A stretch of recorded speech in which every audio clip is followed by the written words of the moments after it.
Alors, comment prendre du recul face à une situation de stress?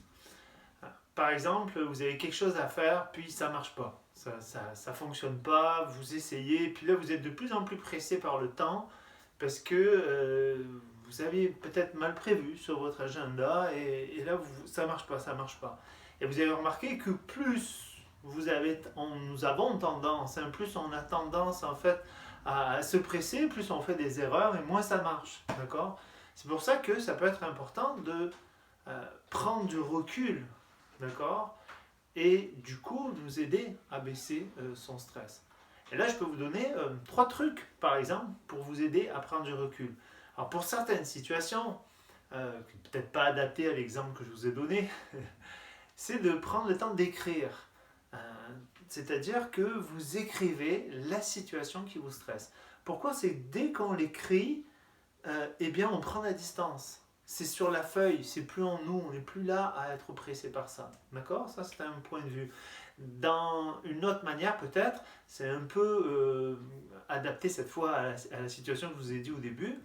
Lorsque ça vous oppresse comme ça, c'est tout simplement de faire un pas en arrière à un moment donné. Dire, je prends du recul, le faire physiquement.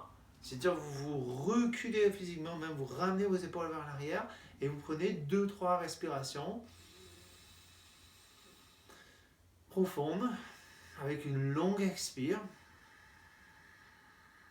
Et là, vous commencez tranquillement à prendre de la distance. Vous pouvez même vous le dire, je prends de la distance, je prends du recul. Donc ça, c'est une manière, une autre manière. Une autre façon de le faire pour prendre du recul, euh, ça peut être à nouveau d'écrire, hein, quand c'est adapté à la situation. On n'a pas toujours le temps, mais admettons que là, on a le temps.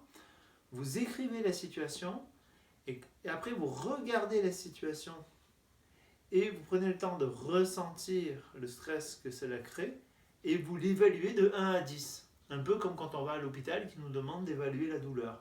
À partir du moment où vous commencez à évaluer, eh bien, vous commencez à reprendre le contrôle. Et donc ça vous donne du recul parce que vous êtes en train de réfléchir sur le stress que vous ressentez par rapport à cette situation. Vous êtes en train de vous distancer. Hein, donc c'est 3 trucs pour prendre du recul dans une situation de stress et bien sûr donc pour pouvoir s'apaiser et mieux gérer la situation.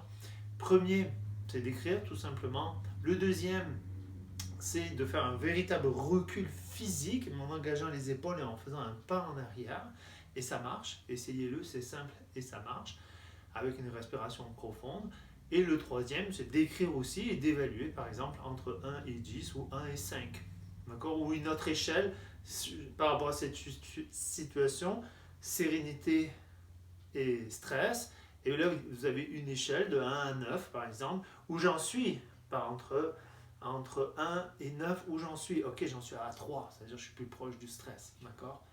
Ok, et rien que le fait de faire ça, ça vous resitue.